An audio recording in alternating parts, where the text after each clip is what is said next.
Welcome back.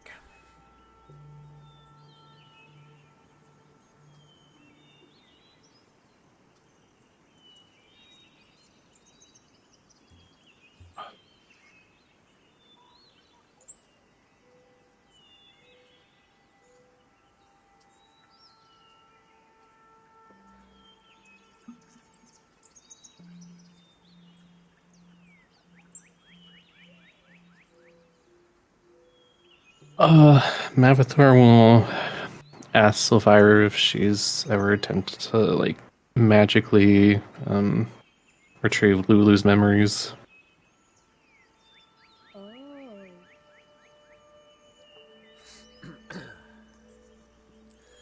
Uh, she says, I have attempted. Uh,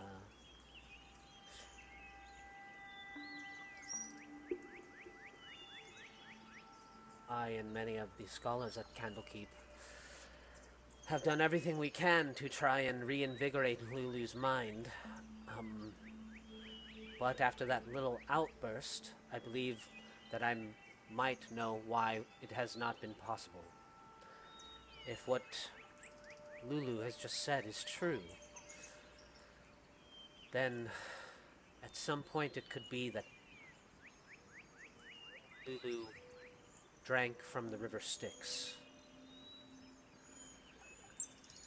It is, The what? the river Styx is a river that runs through the Nine Hells. It is a means of travel through the lower plains, and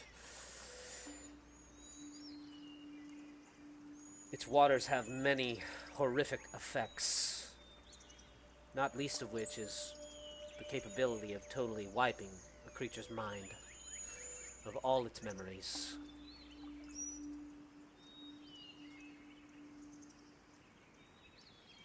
Does Lulu recall anything else, or is it just Hi, what I'm we heard? Lulu.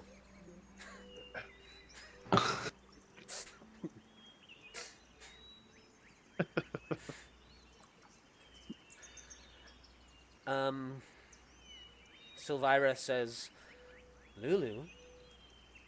Hi!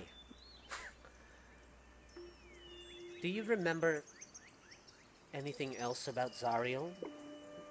And you see her, like, stop floating again, and you see her, like, get that look of concentration on her face, like she's really trying to squeeze something out. And she says,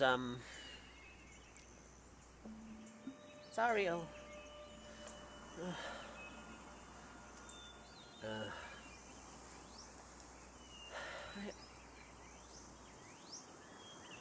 I'm sorry, Sylvira. I can't remember.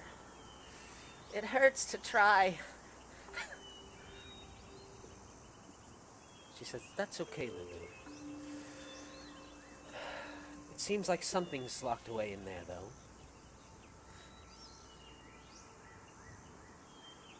I don't know. Perhaps, perhaps in time, more of her memory will return to her. Uh, although I have never heard of any cases where someone imbibed some of the waters of the river Styx and they were ever the same again. Lulu is quite a bit different. Um,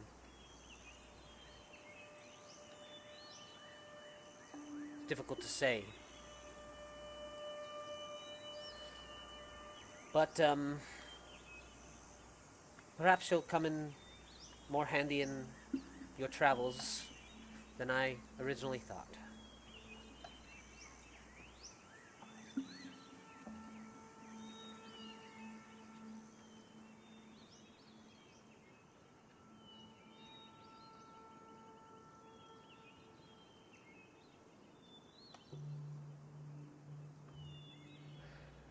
But Sylvira says, but your friend is right.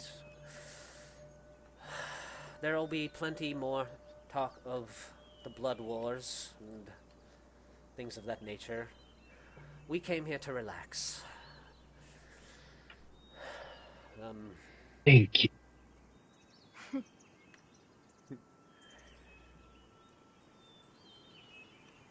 you mentioned something about a shield.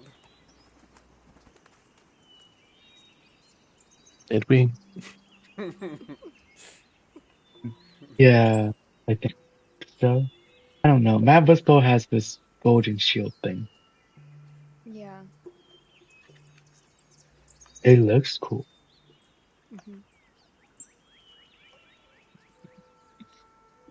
What does it look like?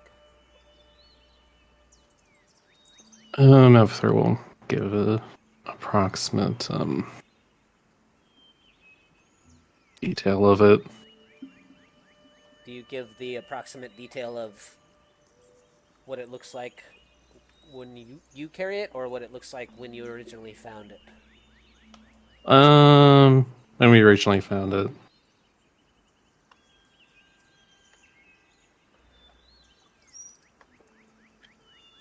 Silvira says,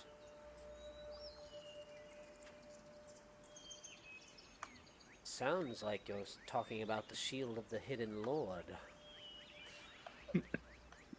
What's that?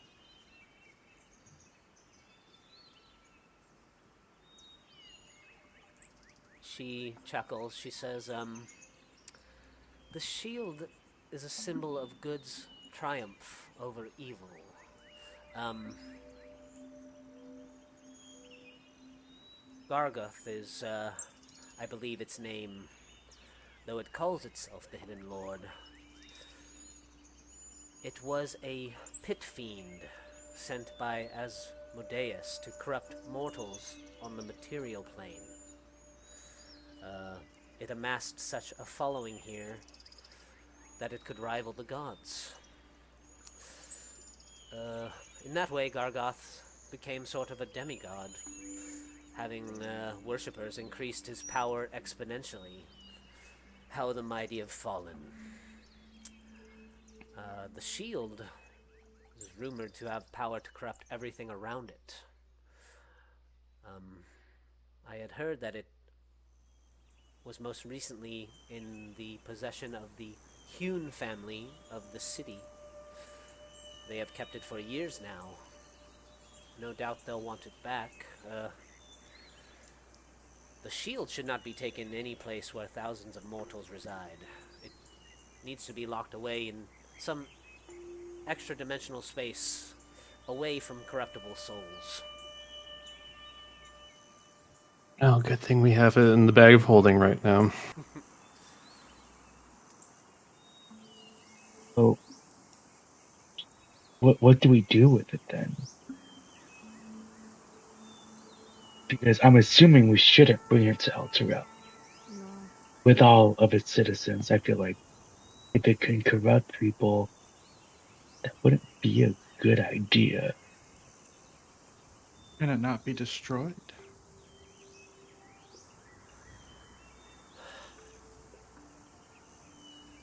Well, in my studies I've read that it was Celestials that bound Gargoth to the shield. Destroying such an object containing powerful devil would be difficult, but not impossible. The safest thing to do would be to lock it away, as I said. Where could we lock it away? Candlekeep has vaults for dangerous things. You could also turn it over to the Harpers. Well, maybe we do that. I mean, Matt, but though we can get you another shield. If that's truly what you carry, what do you plan to do with it, Mabathor? That remains to be seen. Um, the shield itself gave me a sensation that it should be an El Terrell to bask it in the light of the companion.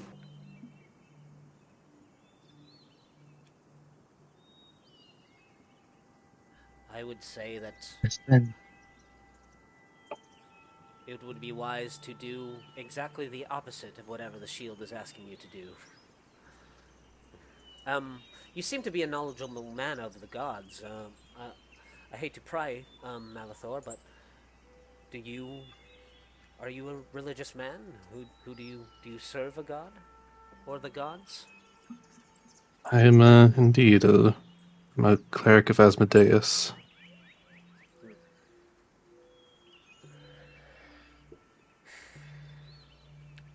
Well, it makes sense that the Gargoth would seek your aid. I imagine that he believes if he is returned to the Nine Hells, he'll be able to free himself. Alternatively, it could very well just as be that if he does return, he could be destroyed by Asmodeus himself for failing to take over the material plane. It is quite possible. When we initially encountered Zariel, she seemingly she either didn't notice the shield itself or she just didn't care.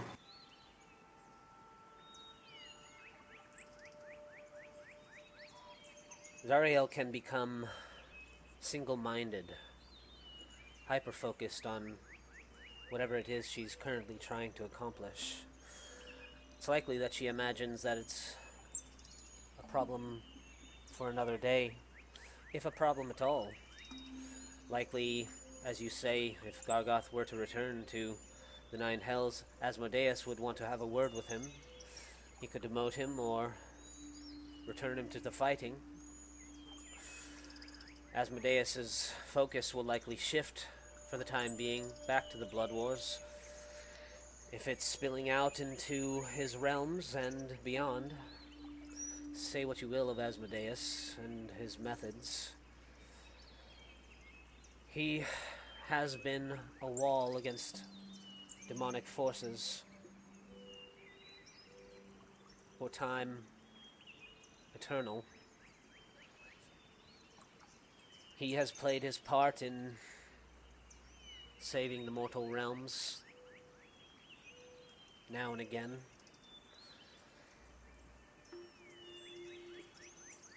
The gods are complicated. Mm. I've never been a fan of his methods.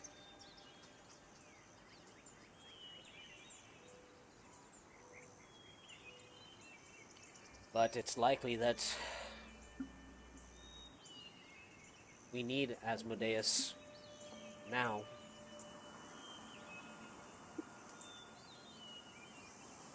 I think it might be worth playing along with Gorgath. Mostly because if you think about it, in the event that we do need to go to the Nine Hells, he could potentially serve as a powerful guide. Well, I won't force your hand in anything if you are a follower of Asmodeus.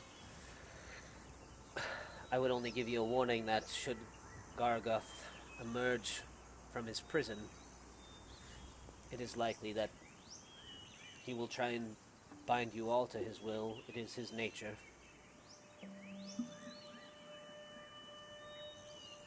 We'll see if we can't do something about that before the time arises.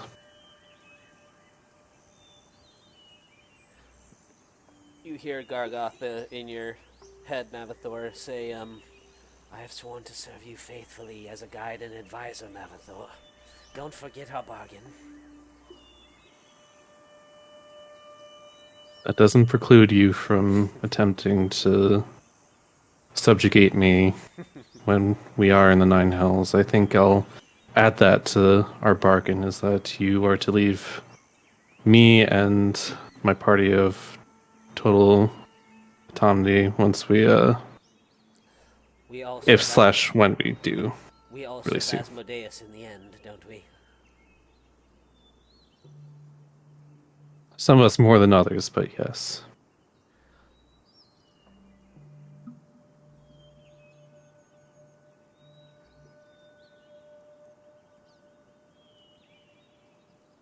See, Silvira says, well, Exciting events indeed. It's nice to get out of Candlekeep every once in a while. I should do it more often.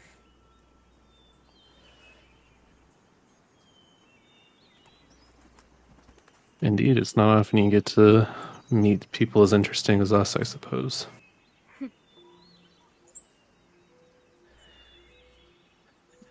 It's always exciting to be a part of history as it's written.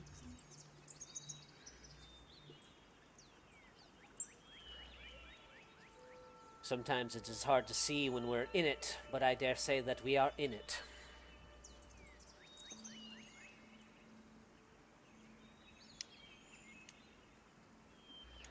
And she kind of, sinks back,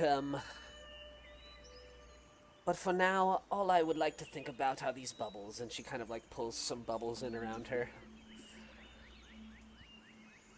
I second that notion.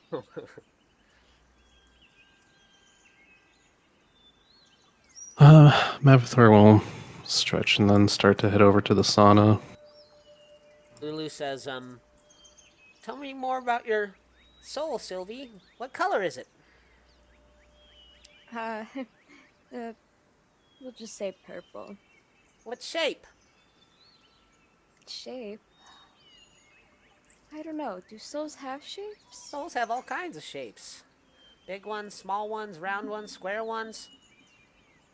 Probably a small, probably a small shape.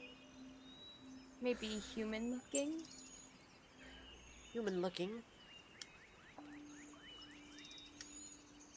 Does your soul have a smell? I'm not quite sure. I didn't know that souls could have smells. Oh, they can. Have you smelled a lot of souls before? I think I have. Oh, I mean, you have a soul, don't you? Yours smells nice. Oh, thanks. She, aw. extends her trunk out. She's, kind of, floating around you. She, sniffs your arm with her trunk. It smells I like smells like the splash her gardens with out water. there. Well, I was in the gardens earlier, so that might be why.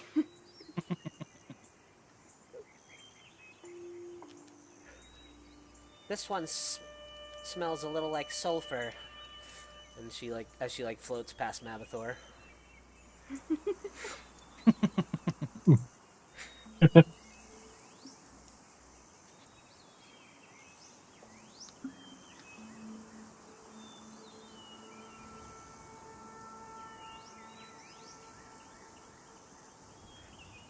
So you guys are just kind of resting in the bubbles of the bathhouse.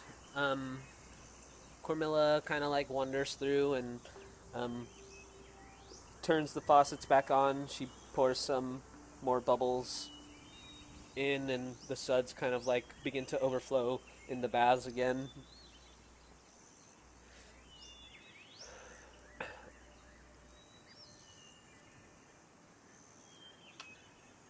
Thirstwell's kind of doing a LuLu too. He's kind of floating on his back over in the other tub. Oh, that's why you made it. He says, I think this is the first time I've ever relaxed. You should try it more often. It's very nice. You really should.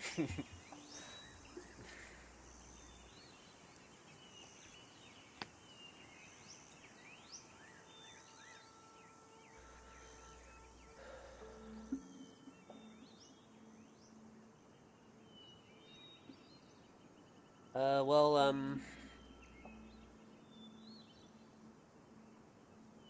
you guys can rest in the tubs for as long as you like. If there's anything else you'd want to talk to Sylvira about before you go meet with Older and Captain Lightheart. She did say that she was gonna look at the soul coin before we left.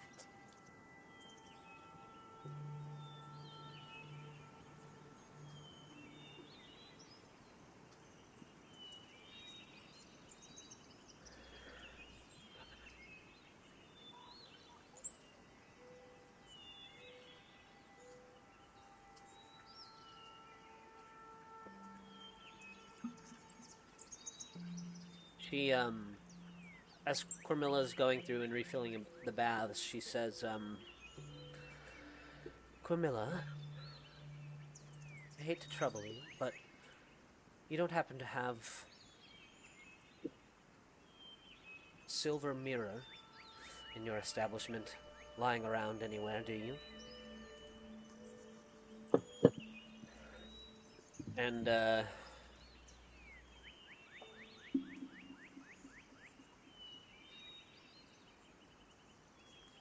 Milla says, I think I could loan you one.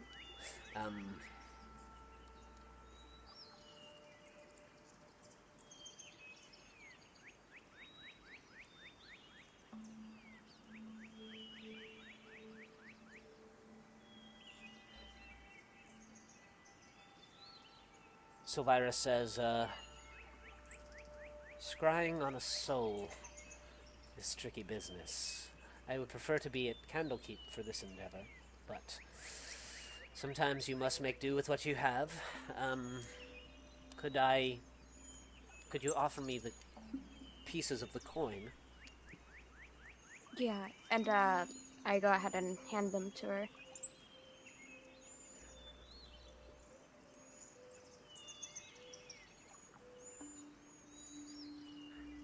She's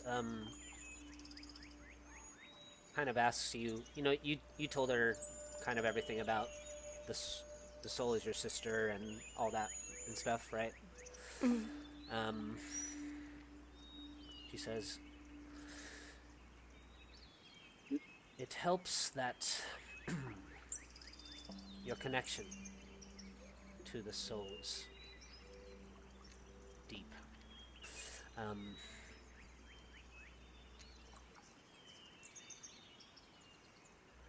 Do you still have any of your sister's possessions?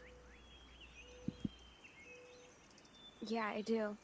And I go grab the pan flute out of the bag of holding, bring it to her.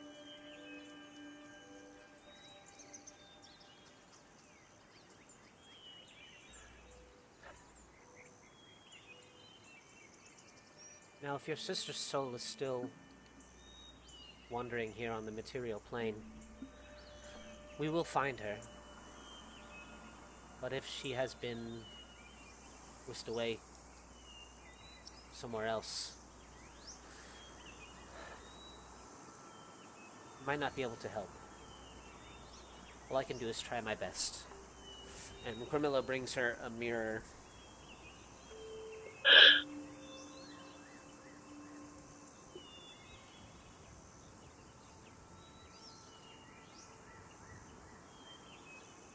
She kind of like sits up on the edge of the tub.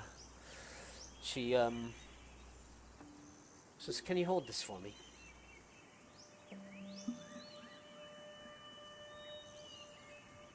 And she takes the flute from you, and she begins to cast her scrying spell. And the surface of the mirror kind of goes black. She closes her eyes, and LuLu floats up out of the water and kind of like flies up over to Silvira, and she's like flitting around her, and LuLu says, "It's too dark," and she like touches her trunk to the rim of the mirror, and the rim begins to like faintly glow, kind of with this silvery light. She casts light on the mirror, and LuLu says, "Lost souls. We're looking for lost souls." And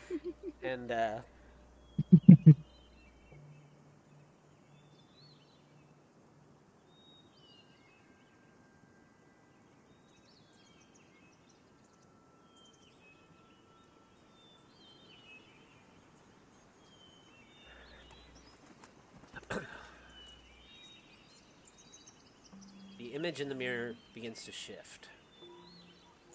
And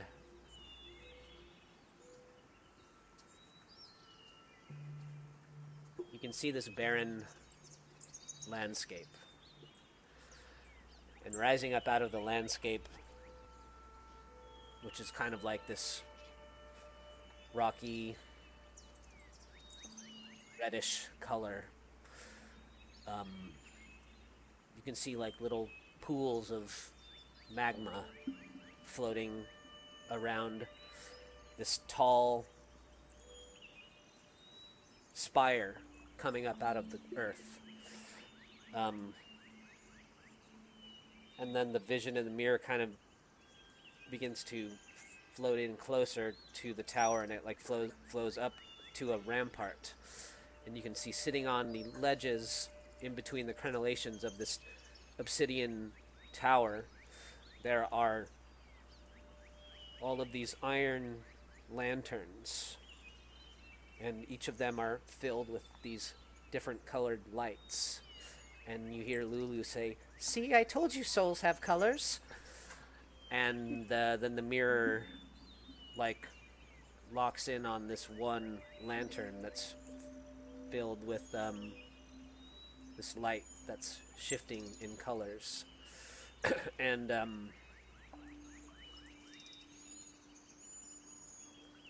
you hear Silvira say, there she is there. Where is this? Is it any location you can, like, recall? She holds out her hand, kind of beside her, and she says, well, to me this looks like Avernus, the first layer of hell.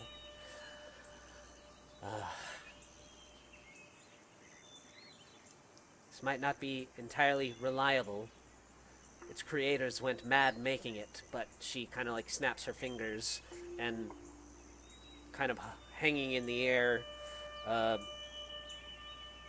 edges of a map begin to like burn into existence, and this little map appears kind of hovering in the air, and when it's done it kind of like forms into a solid scroll, and the edges of it are all burnt around,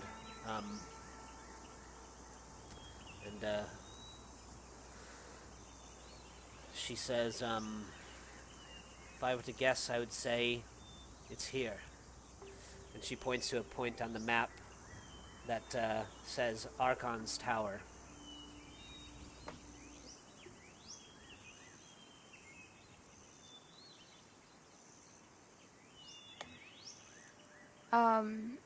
I looked at her and I say, thank you so much. You honestly, even if this doesn't work out, it means so much to me.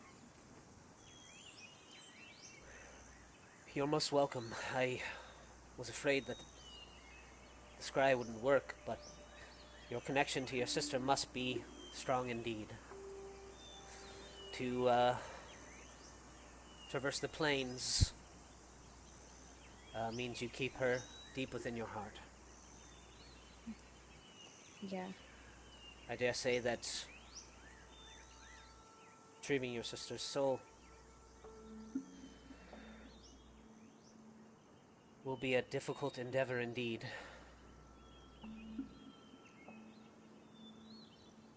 Well, I've dealt with those for most of my life, so it's nothing new. She sets the mirror down and the image fades away, and she plucks the map out of the air and rolls it up, and she hands it to you, and she says, it's unreliable at best. Every time you gaze at the map, these locations marked upon it could move. Traveling in the Nine Hells is much like traveling through the Feywild. It's obscure at best. Okay.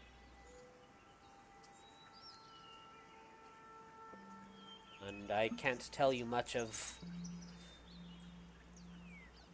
Archon's Tower, the makers of this map, as I said, went mad trying to make it.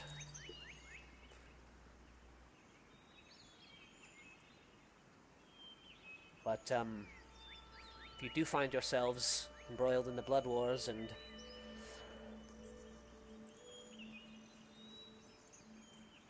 down in Avernus, perhaps it will be of some guidance. Thank you.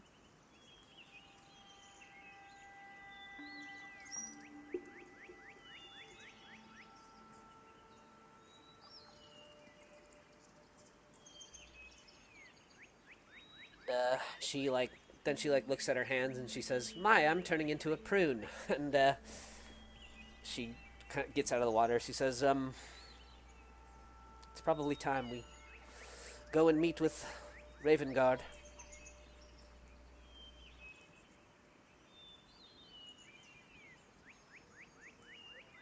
Sounds like it. And she makes her way into the other room and gets dressed and gathers her things.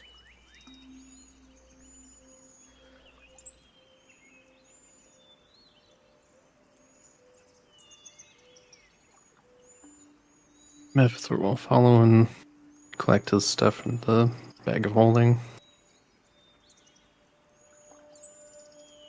Yeah, Sylvie gets out and shifts her glamour weave into the regular dress she's been wearing. LuLu says, "Look pretty dark down there. But don't worry, we'll find her. My light'll help guide the way." Thanks, Lulu. And she lands on your shoulder. Give her a little pet.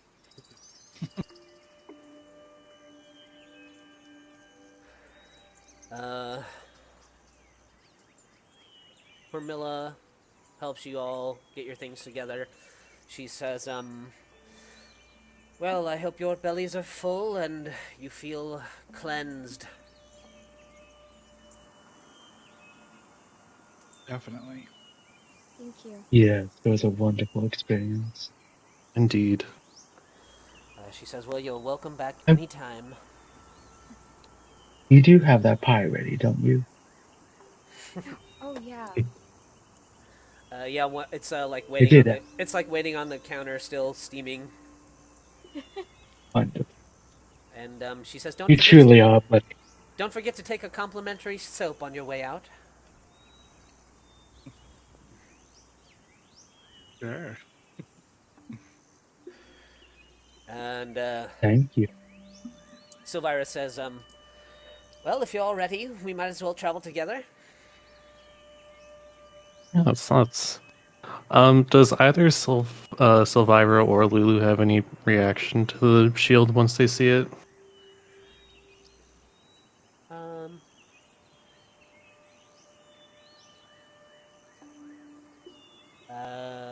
Lulu just says, "Yuck." And, but Silvira, I think she just knows what it is, and, Hmm. she kind of gives you, a knowing look, "Remember what I said."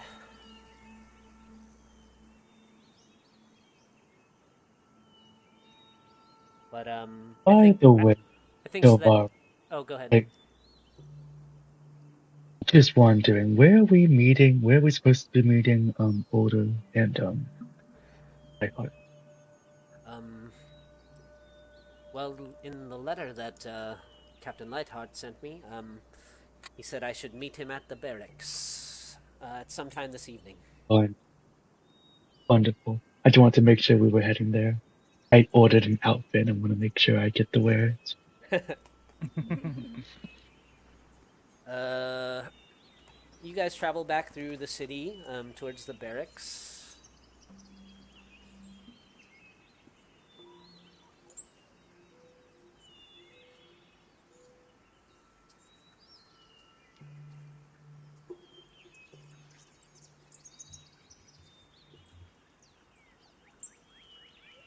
when you get back there, you see that Captain Lightheart has prepared a meal for him and Ulder, and they have another guest sitting with them. You see an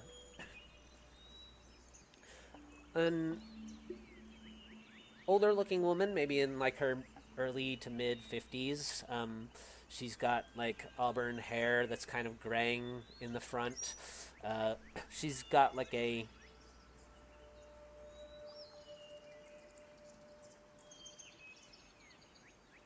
suit of half-plate armor on, and the guard, like her shoulder plates, like come out and expand around her to like protect her neck in this wide circle. So just her head's kind of like poking up out of her armor. She's wearing a shawl with a raven's pin kind of holding it together on her shoulder. She gives you all like a warm smile with Captain Lightheart and Raven Guard as you all enter. Captain Lightheart says, "Oh, I was wondering when you guys would show up. And you have Silvira with you. Excellent." And Silvira kind of like nods to the three of them. She says, "Oh, Lyra, it's been some time. Good to see you again." And Lyra says, "And you as well, Silvira. I've been meaning to visit Candlekeep, but things just keep getting in the way. You know how it is." And there's a couple of there's a bit of food, like they've been most of the way through their dinner, and there's a couple of parcels also like on the table wrapped in cloth.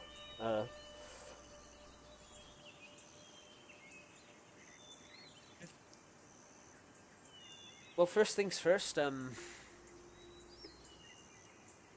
this is Lyra Porter. She is going to be taking over for a bit here in Boulder's Gate while Ulder travels to Elturel.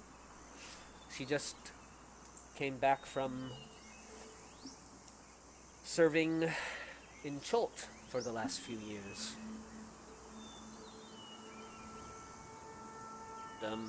Lyra kind of raises her hand to you, and so she says, "It's a pleasure to meet you all. I've heard good things." And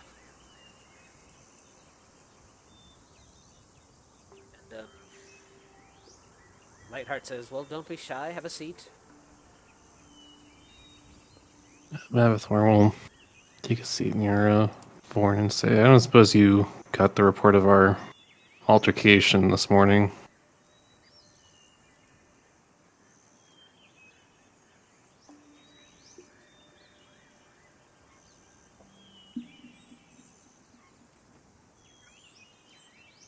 Lightheart says, "Yes, some guards did, and we sent some people to go and speak with the Hyun family.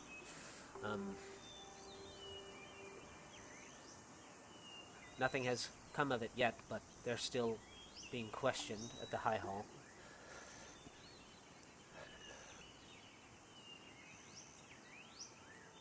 But we'll get to that in time. He pushes a couple of the parcels over towards you, Dolos. He says, "Your garments have been finished.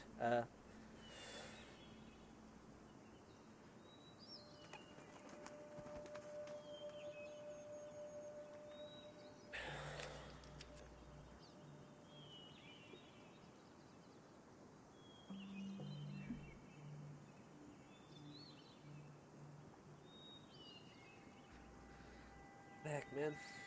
I got too many notes."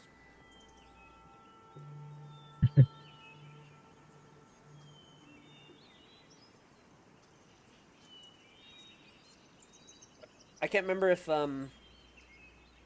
you can wear studded leather, right, Dolos? Yes, yes, yes. Yeah. So your glamour weave is like Sylvie's. It's Yeah, it was meant to be like exactly the same like enchantments and such. Yeah, yep, same as Sylvie's. They are like when you unwrap them, the two coats, their current like state is like two velvet overcoats that are like identical. Ooh, ooh, ooh, ooh. This looks nice. And then Older pushes the third parcel over to you, Krayley, and he says, and this is a gift from me. I thank you greatly, and I will open it.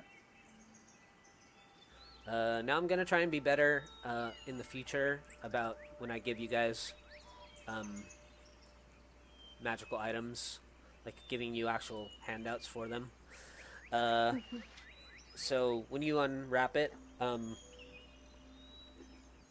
it's still your mother's bow, but the wood has been reinforced with like bands of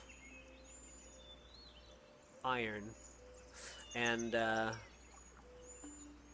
ends, when they curve up, they curve into like little where the strings connect, they come out as like little cat's claws, and then when they wrap around, there's like paws on the ends. And he says, your mother's sister helped me with the design, and then like down the bow itself, like where there's still parts of the wood that are visible, there's like engravings of blooming flowers that were like your mother's favorite flower, you know? Um, but then on the end, near where like on the front of the bow, there's like another little claw that comes out, and there's like a little candle sticking up on the end of it. And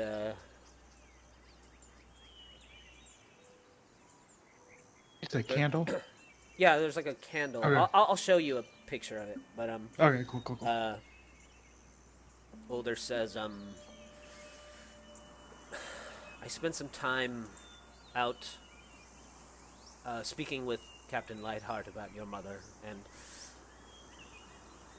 with your other mother, and some of the people out in Southfoot. And what I gathered is that your mother, Samantha, was a light in everyone's that she knew's life.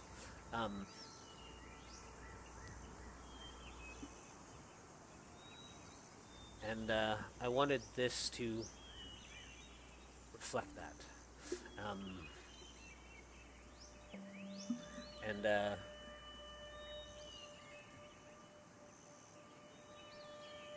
had the craftsman take special care in enchanting this for you,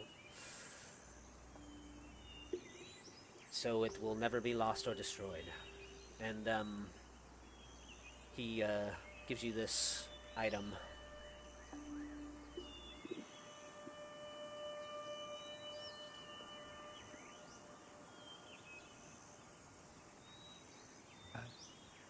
The bow by itself is enough gift alone, but the fact that you went out and tried to learn more about my mother, I can't thank you enough. That means the world to me. He says, I know I never knew your mother personally, and I don't know you as well, but I harbor a deep guilt for your loss, and I wanted to do what I could to make something that would reflect her spirit and her memory.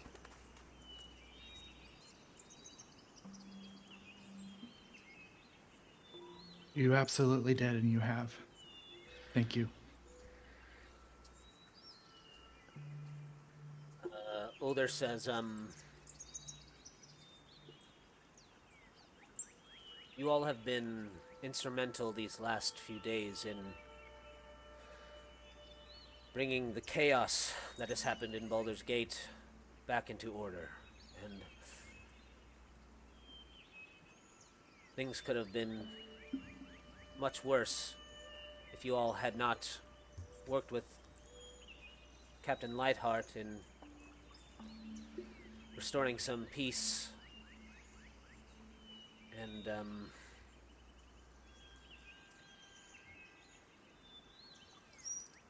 revealing the Van Thampers' plot to undermine the city and the peace that I wish to bring to the people here.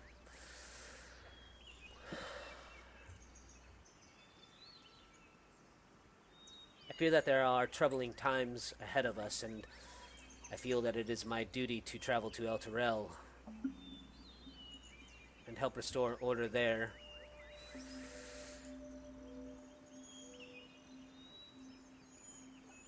I was trying to form a new, stronger bond between Baldur's Gate and El Terrell before Thavius ruined everything.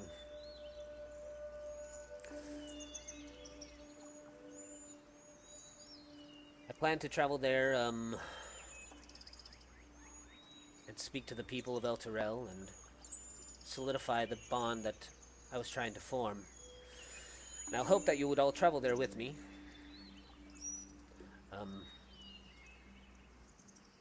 You have done the city a great service, and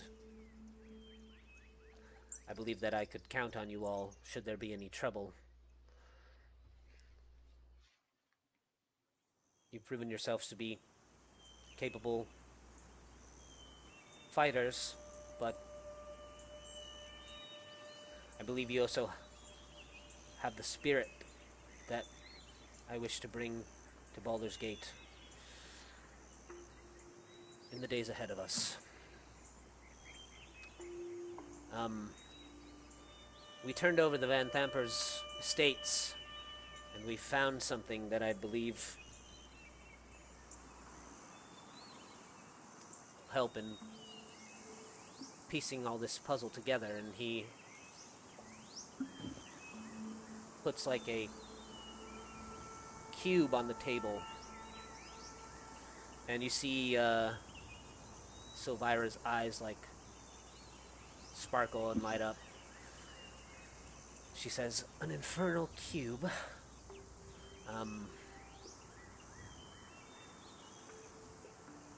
Captain Lightheart says, yes, this is what I wrote you about, Silvira. We were hoping that you could use your expertise to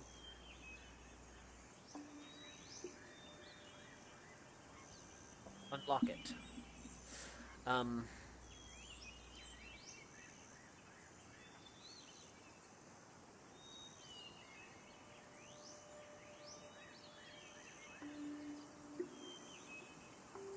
He picks it up, and I think there's a...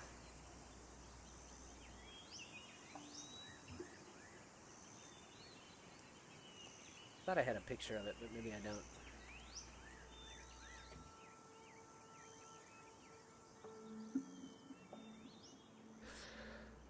Well, it's like this square iron cube. It kind of looks like a Rubik's Cube, but maybe like twice the size. And through all the sides of the cube, you can see like there's almost like a maze, like kind of structure on all 6 sides of the cube. And Silvira picks it up, and she like reaches into her bag and she pulls out this vial of like dark liquid, and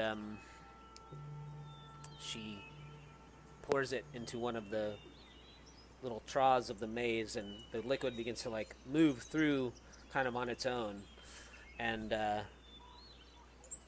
then the box begins to kind of like glow at the seams, and then it just kind of like falls apart. All 4 sides, all 6 sides of the cubes like clatter onto the table, and inside there are these 9 chain-linked metal plates that are like each cast of this dark iron, the same material of the box. And you can all see that they're stamped with infernal runes. And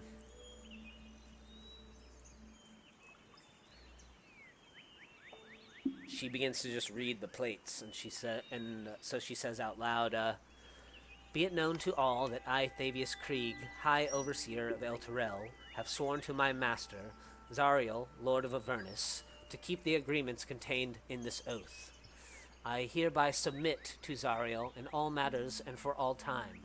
I will place her above all creatures, living and dead.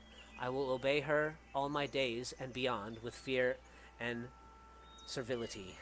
I recognize the dispensation of the device called the Solar Insidiator, hereafter called the Companion, in my capacity as High Overseer of El Terrell and its vassal territories.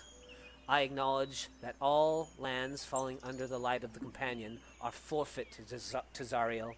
All persons bound by oath to defend El Terrell are also considered forfeit. I further recognize that this dispensation will last 50 years, after which the Companion will return whence it came, taking El Terrell and its oath-bound defenders with it, if that is Zariel's wish. All this is my everlasting pledge." And you hear Silvira, like in a satisfying tone, say, "I knew that bastard was always up to no good." Oh, Do you are you saying El Terrell is going to be teleported into hell or Avernus?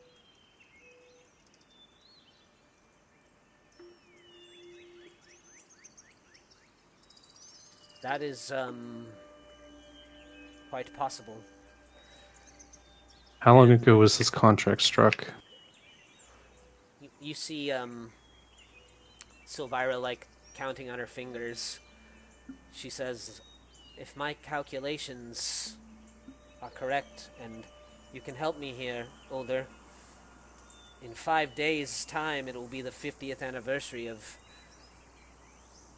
the Companion's appearance in El Terrell."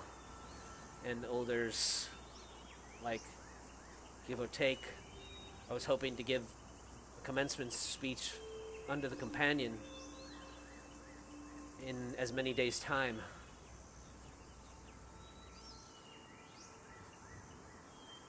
And out of curiosity, how long would it take us to get to El Terrell? The quickest way would be to sail along the river. El Terrell is 200 miles. We take my ship.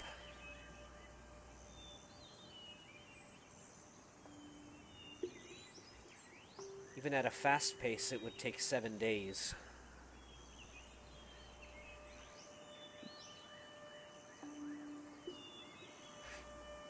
I don't suppose there's any magical means of getting there.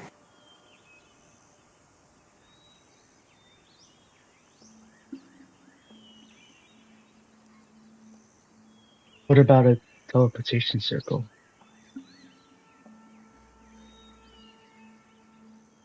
Silvira says, "Fortunately, High Overseer has always forbade a teleportation circle being created in El Terrell. We might be a little late for the party."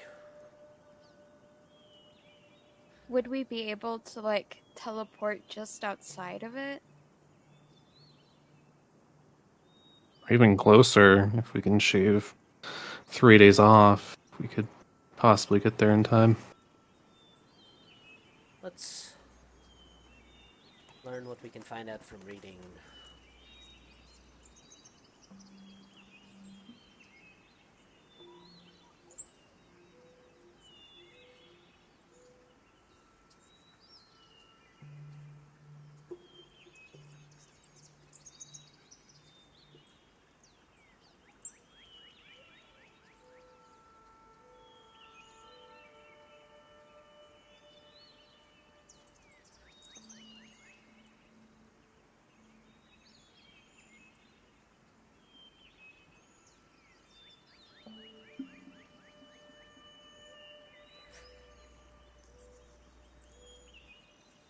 to move the map over. What's close to El Terrell?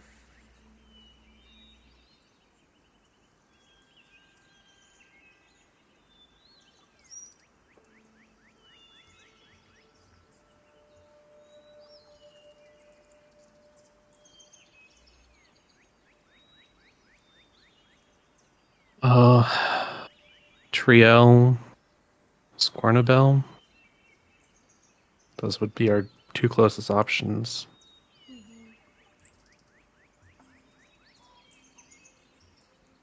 We could cut the time in half if we teleported to Scornabel. I believe that there is a friend of mine there that has a circle in place. Praxagor does not like uninvited guests, but considering the circumstances, I don't think we have any other choice. We should be able to get a ship there as well. I think that we should wrap up any loose ends, gather our things, and prepare to leave. I can have us there in the blink of an eye. Okay. Absolutely.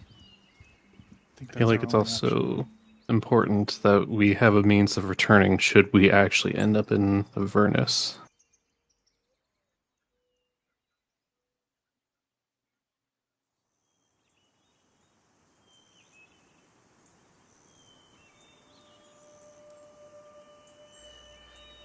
Older says,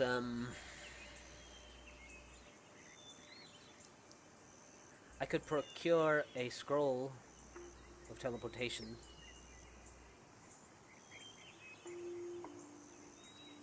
If any of you believe you have the means to use it. So I Better believe than that nothing. anyone proficient in Arcana could use a teleportation scroll with a DC 17 Arcana check. Not me. Not me. Dolos, are you proficient in Arcana? I don't think so. Hmm. No, I'm not.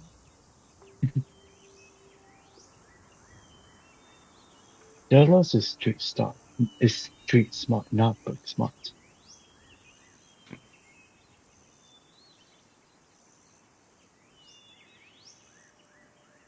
I'm proficient at performance. Could I pretend like I'm using Arcana?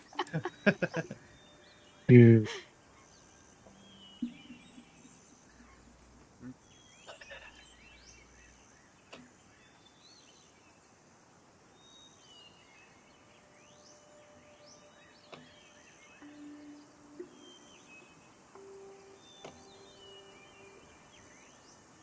Silvira says, I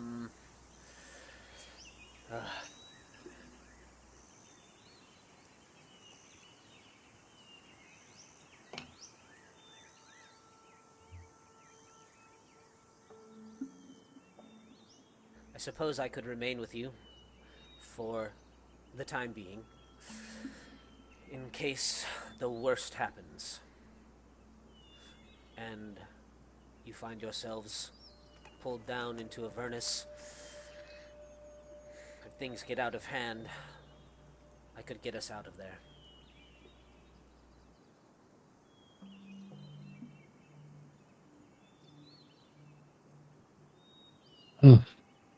That certainly would be a nice insurance.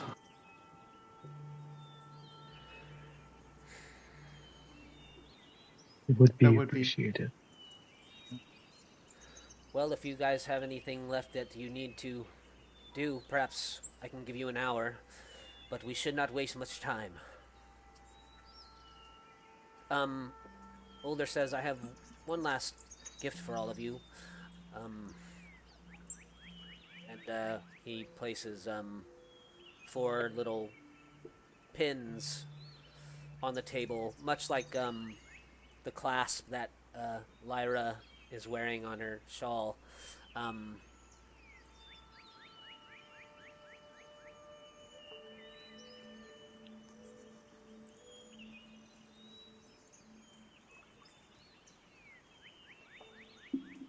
I know that you've all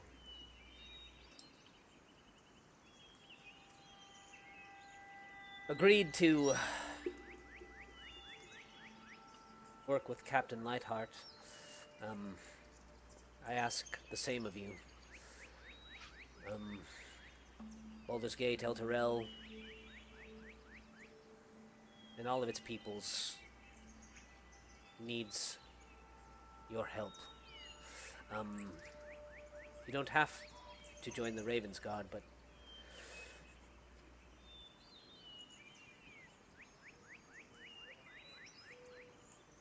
I just wanted to give these to you as thanks for your service. They're like little raven's pins. They also will act as sending stones for you all. Ooh. Hmm. Walkie-talkies. Yes! Wonderful.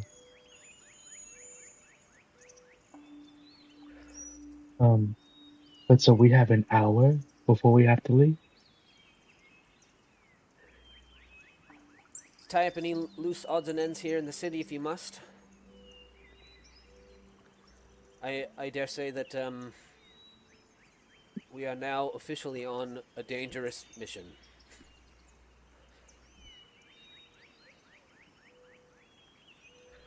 Yay. Oh. We might want to stock upon some magical supplies before we leave. Yeah. It's a good idea.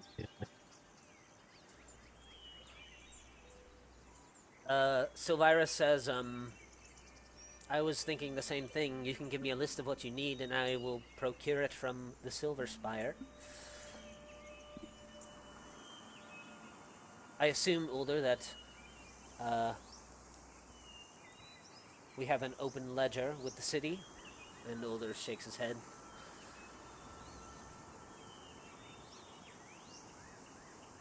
Some potions of healing would be nice. Yeah. What if we Any and all varieties. And also, I don't know how long we're going to be down there, but in the event that it does happen, perhaps a tuning fork for the prime material plane as a break in case of emergency.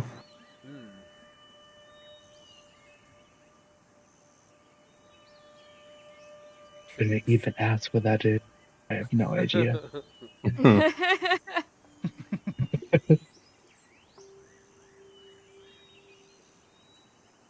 I know I could speak for both me and Krayley when I say that we wouldn't be opposed to magical arrows too.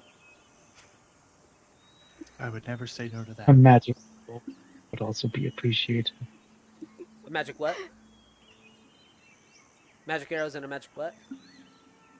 Magic bolts? Oh, arrows and bolts. Oh, there you go.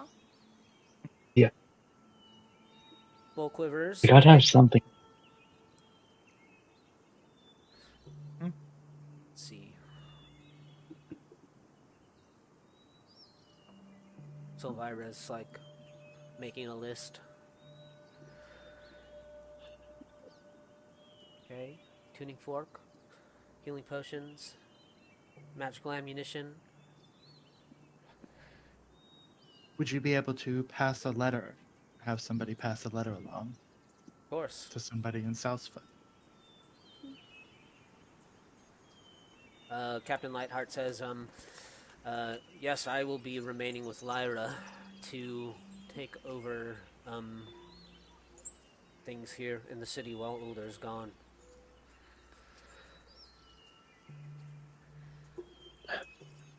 Wasn't it your oath to one day return to Avernus to finish up your business? My oath was to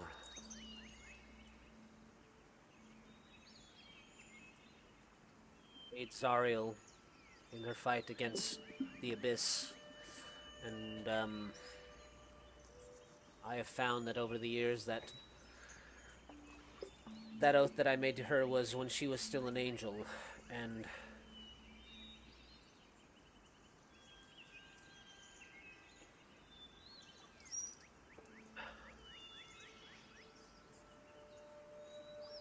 I'm simply bound to it still because, much like myself, I believe we can all be redeemed. For now, I still think that I can best serve here in Baldur's Gate. But with Ulder and Silvira, you will be in capable hands. But once I get Lyra settled in, I will make my way to El Turel, and hope it still stands.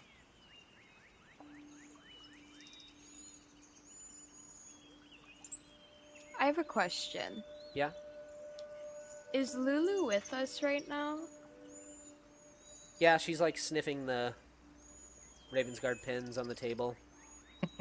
Okay, does Lightheart, like, react to her at all? Like, does he recognize her? Ooh. I didn't even think about that. That's a good question. Yeah.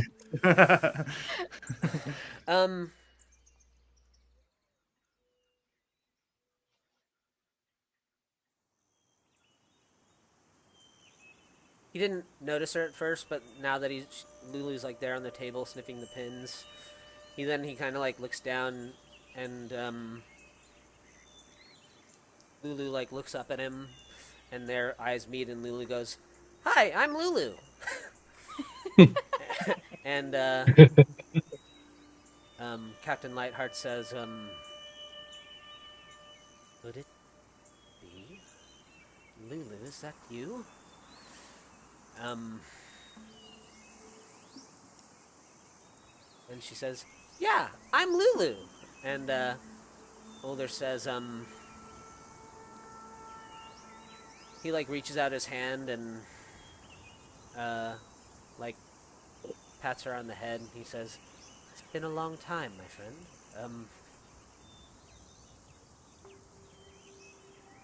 What have you been up to?"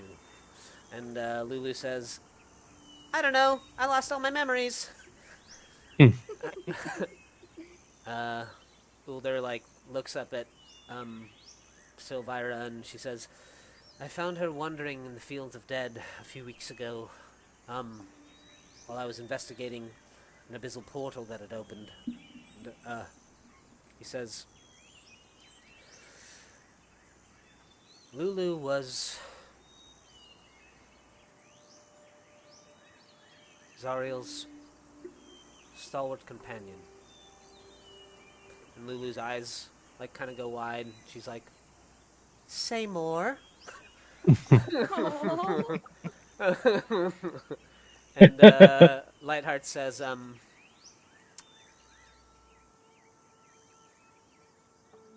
"With the Hell Riders charged into Avernus, Zariel rode Lulu as her majestic war mount. Lulu can turn into a Are any golden elephant? mammoth." And Lulu's like gets that look on her face, like she's trying to remember as he's talking. Lulu was Zariel's most trusted companion.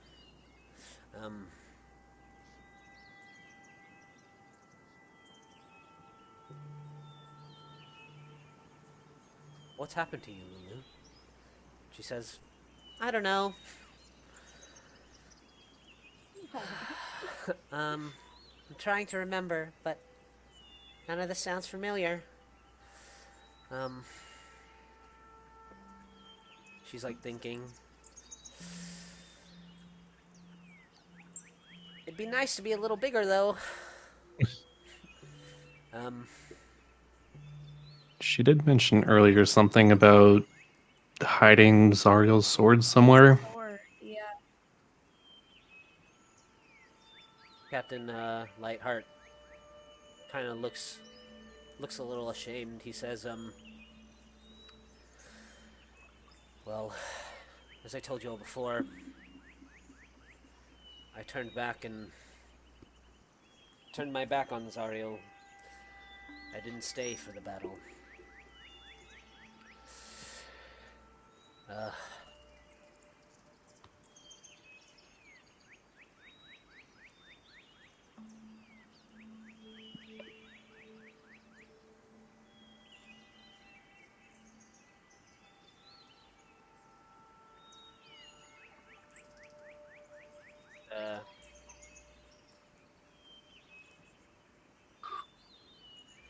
Captain Lightheart says,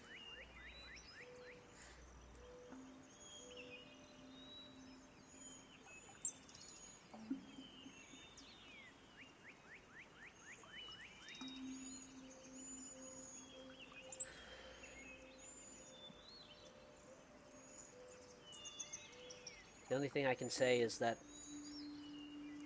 perhaps if you bring her with you and you end up in Avernus, she might start to regain some of her lost memory.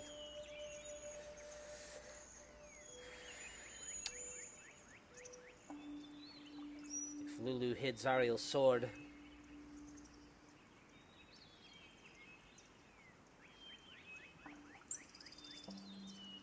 I would say it would be an important item to try and retrieve.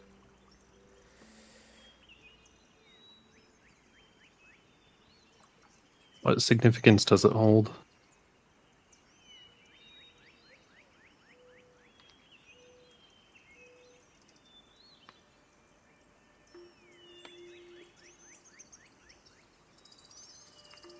It's difficult to say.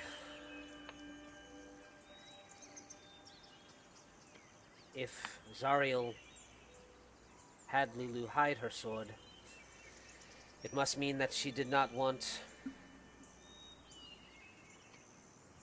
devil or demon alike to get a hold of it. And you can see LuLu still, like, squinting. She says, "Wait, it was Zariel who sent me back here. I don't know why, but maybe, just maybe, there's a tiny little spark of goodness deep down inside her still."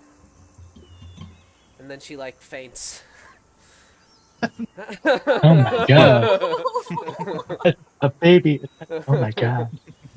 So sad, but so cute. And, Yes. Captain Lightheart, like, pats her on the head. Uh,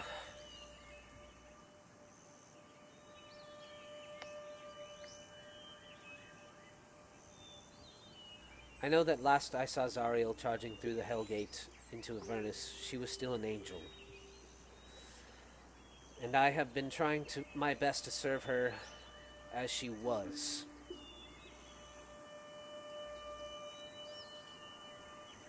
But it is clear that she is an angel no longer. And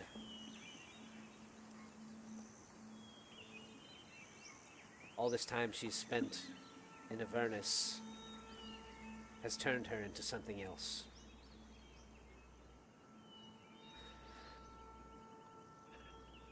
Perhaps the sword, LuLu.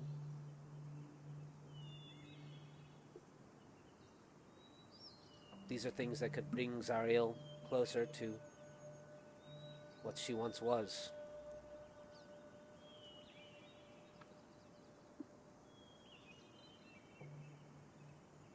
But it seems as though this little creature is the only thing that holds the key to what's truly happened between then and now.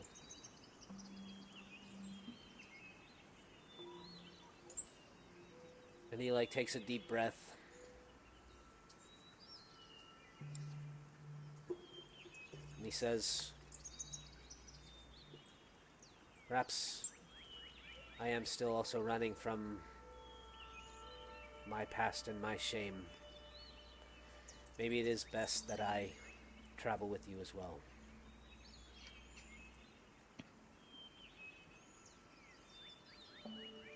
And Older, like, claps Captain Lightheart on the shoulder. and he says, don't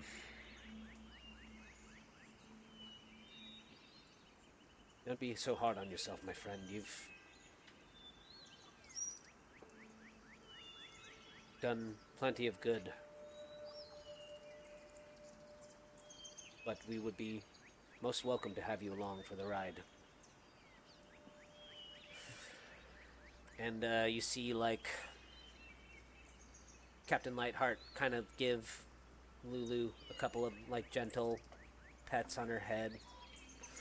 And Lulu kind of, like, opens her eyes and, like, looks up at Lightheart again. And she says, "Hi, I'm Lulu." And Captain Lightheart says, "I know, Lulu, I know. It's good to see you again." And he kind of had this sad smile. He says, "We're all going to help you find what you've lost." And she says, "Thank you, Captain." And she kind of like flies up again, and she like flies back over, and you can see like a little trail of like golden sparkles like coming off her wings as she like lands on Sylvie's shoulder.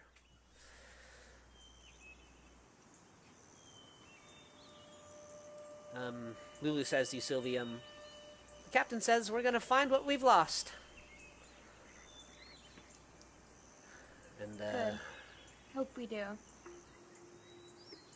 Ulder says, "Well, we've all got 50 minutes now." It was worth it. So if anybody has some loose odds and ends, we'll resolve those before we end the session this week.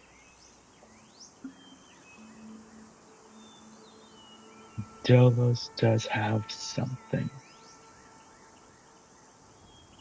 If it's alright. Sure.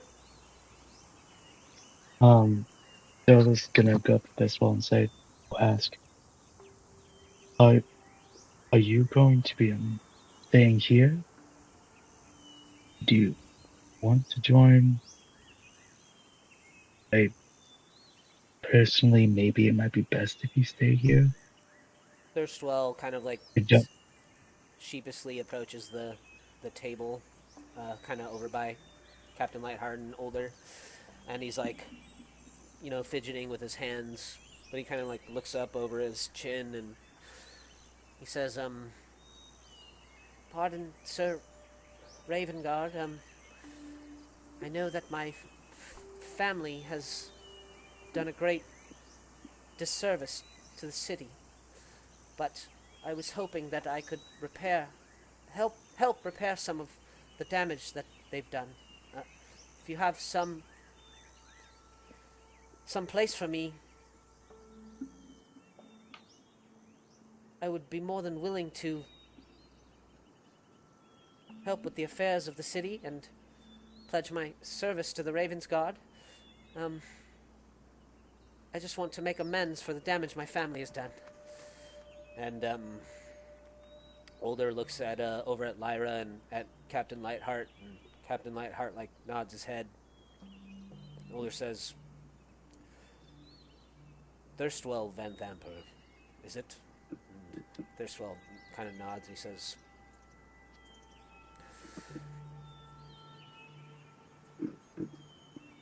"Would be more than happy to accept your pledge, Thirstwell.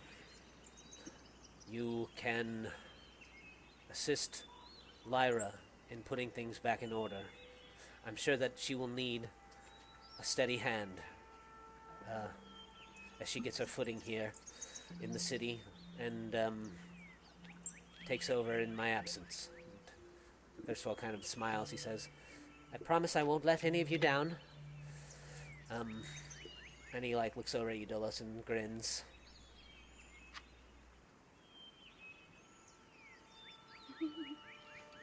So it seems that you're gonna stay here, help rebuild. He says,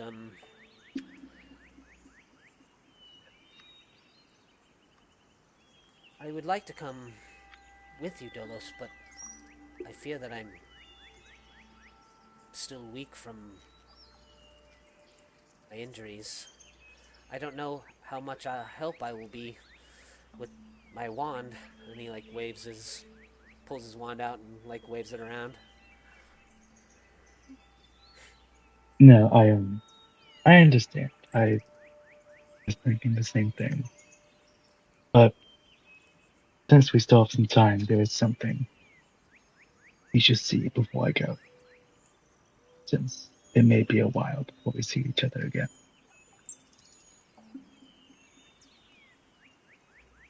Yes, what is it? Belos will lead this well out. Kind of like rush him over to like the lower city. Um, down to where the orphanage was that he was in for the early part of his life. And we'll Persuade. say, Where are you good, taking me, Dolos? somewhere special. Somewhere I haven't told you about. Um, well, you'll see. And I imagine as they get there, Belos stops and says, oh, here we are. The place I grew up in before I came to the upper city.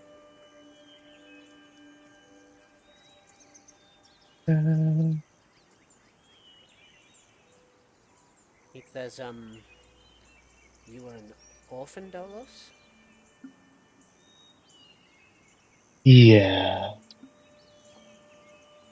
I never really knew my parents.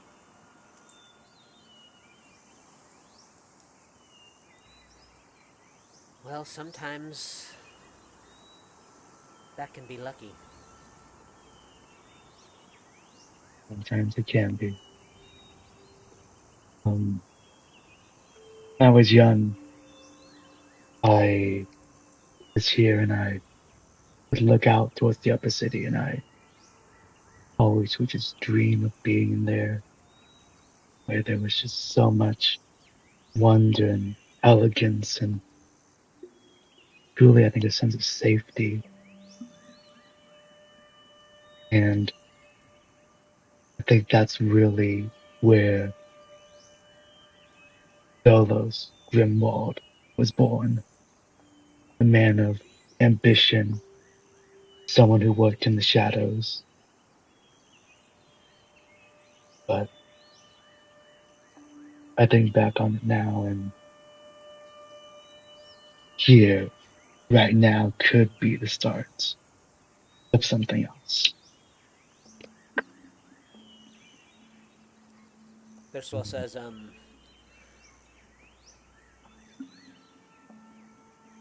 well, it seems like Older has a grand vision for a new Baldur's Gate. Maybe children here like you won't have to stare up into the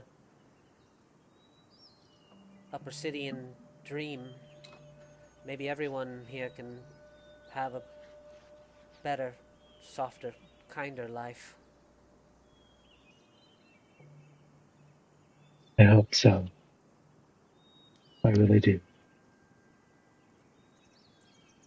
And, well, I'm not really the best at these moments this well.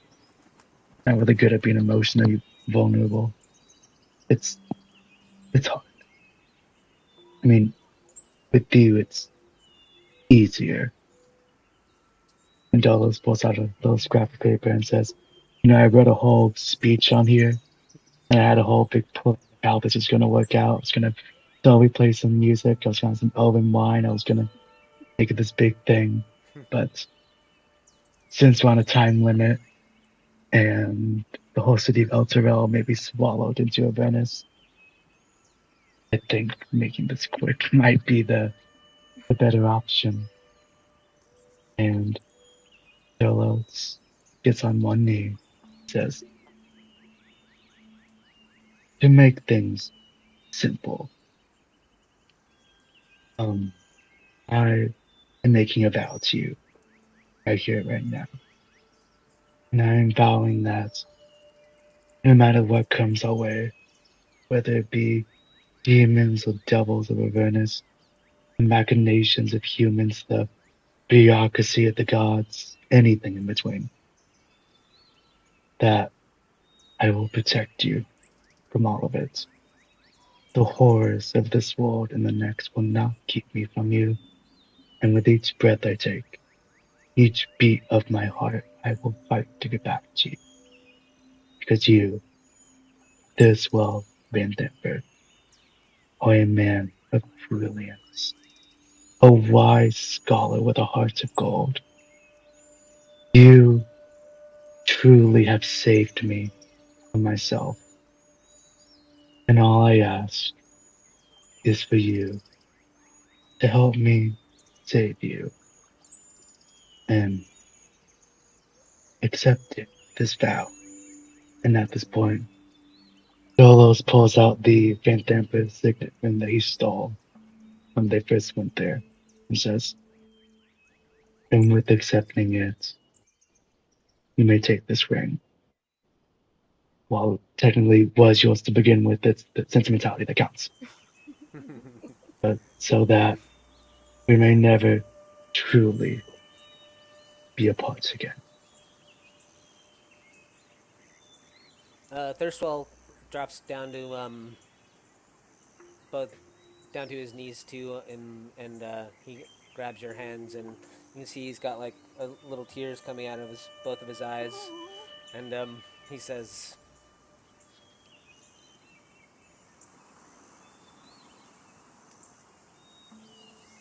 "When you first arrived at the Van Thamper's estates, you were so cold and callous, but those nights we spent in our laboratory, um, laughing and getting to know each other, you really opened up, and I could see that somewhere deep down inside of you there was a little light that had just been locked away for too long, and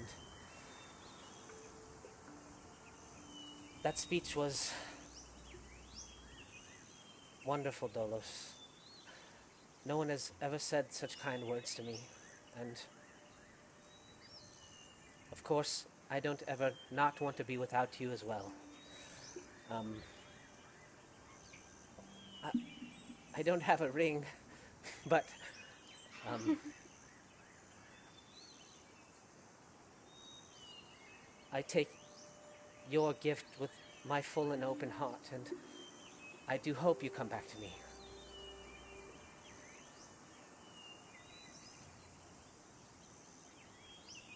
I hope so too. And he like throws his arms around you. Where Dulles goes in. When you return, I still want to hear the speech you wrote. Over some elven Yes. wine and blueberry pie. Yes. I'll make sure. And that is where we'll end the session this week.